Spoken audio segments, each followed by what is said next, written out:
المسؤولين ماشي شمال مدينة تبوان تحت الاقتصادي يقوم من خلال نشيد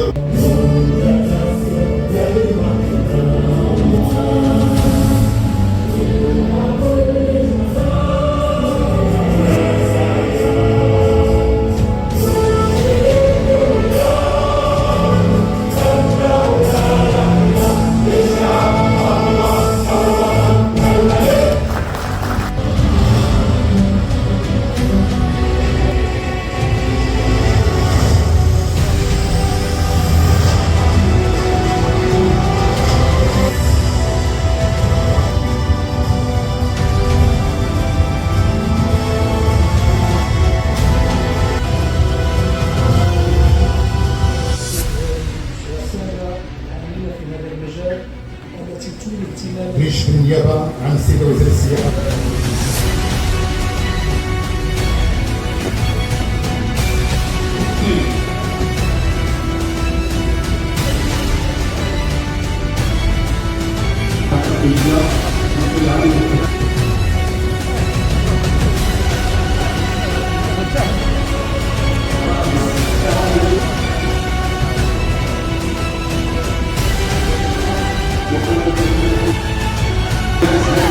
اولا شكر جزيل كل الاخوات والاخوه رجال ونساء الاعلام على مواكبتهم من هذا المعرض الثالث الجهوي حول الاقتصاد التضامني والاجتماعي.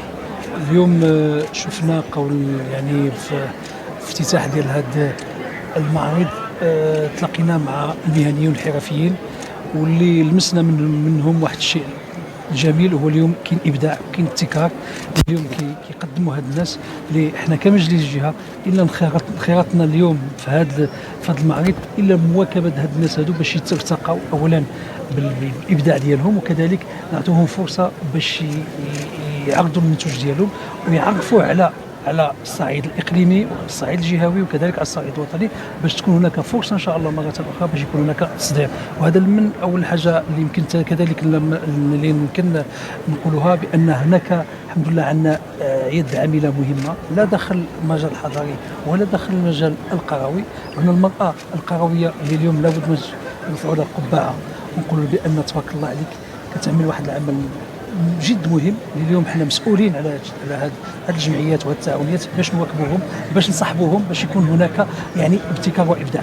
كذلك هذا المعرض يمنح واحد لقاءات وورشات باش يكون هناك التقاء ما بين جهات اخرى ما بين مهنيين وحرفيين اخرى باش يبدعوا مع بعضهم باش تكون هناك انتاج. هذا كله هذا هو بان اليوم شنو الهدف ديالنا؟ الهدف ديالنا هو التشغيل. الهدف ديالنا هو ارتقاء المقاوله الصغرى جدا. وكذلك هذاك السيد اللي اليوم خصنا نعطيوه هذه الحرفه هذه. كذلك النقطه اللي مهمه هو اليوم المنتوج المغربي ملي كنتكلموا على الماضي المروكو هذا هو البدايه ديالو باش ان شاء الله نشوفوه في العالم. هذا المعرض هذا كيجمع تقريبا 170 تعاونيه وجمعيه اللي كتعمل في الاقتصاد الاجتماعي والتضامني و 30 تعاونيه وجمعيه في مجال الاقتصاد الاجتماعي والتضامني على صعيد الجهه، يعني على صعيد جهه المملكه 12 جهه. على هامش هذا المعرض الجهوي غادي يكونوا واحد ندوات علميه حول الاقتصاد الاجتماعي والتضامني وكذلك ورشات تكوين لفائده يعني التعاونيات فيما يخص التسويق ديال المنتوجات عبر يعني المنصات الالكترونيه.